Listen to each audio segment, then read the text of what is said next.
So from the start, where you from? I'm born and raised in Miami, like you.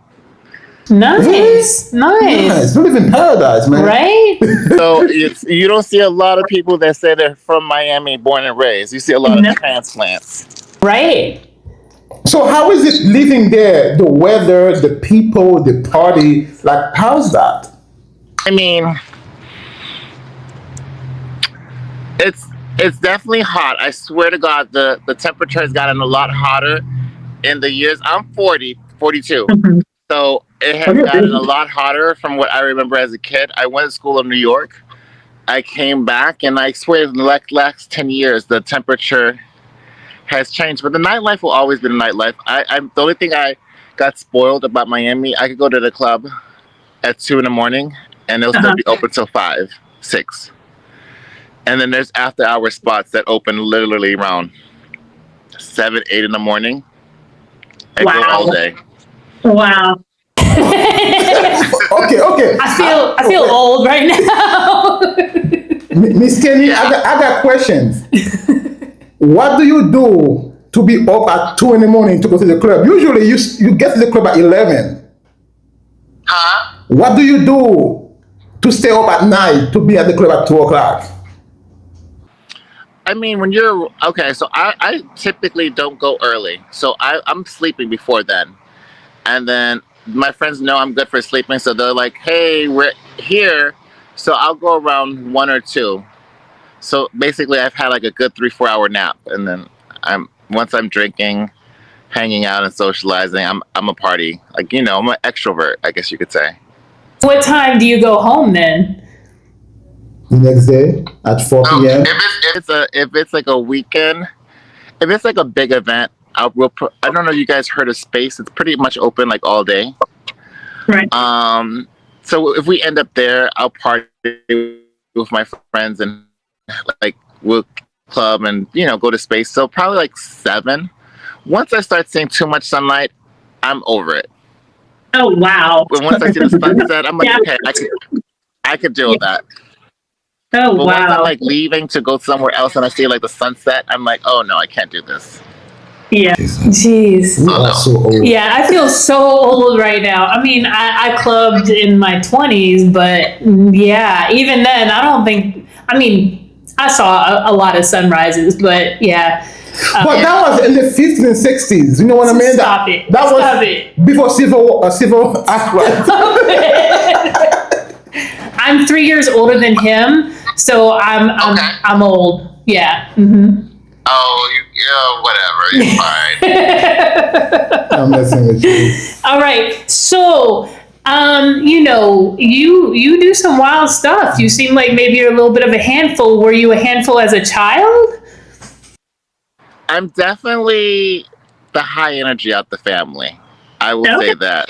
So that was always me, even before I was like the club kid in Miami type thing. So I will always hang out, always be the life of the party. I always remember my cousins in their party as a kid. Are you coming? You better come to the party. So I've always had like a social calendar. I guess you could say even as a kid that, a lot of people were drawn to my energy and how animated I could be, I guess you could say.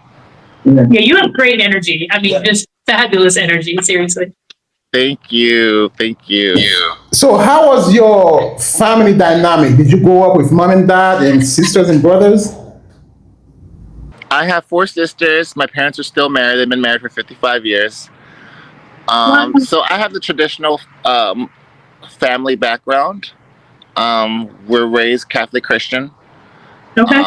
But I'm like, just to like summarize it, I'm like a mixture of like Black, Latino, and American Indian and things like that. So I'm like a cluster of all these different backgrounds here in North and South America and some of the Caribbeans too. Oh, cool. Nice. Cool. So, were you a class clown in high school? Like, did you act out at No, I all? wasn't a clown, but I was the one that could never shut up.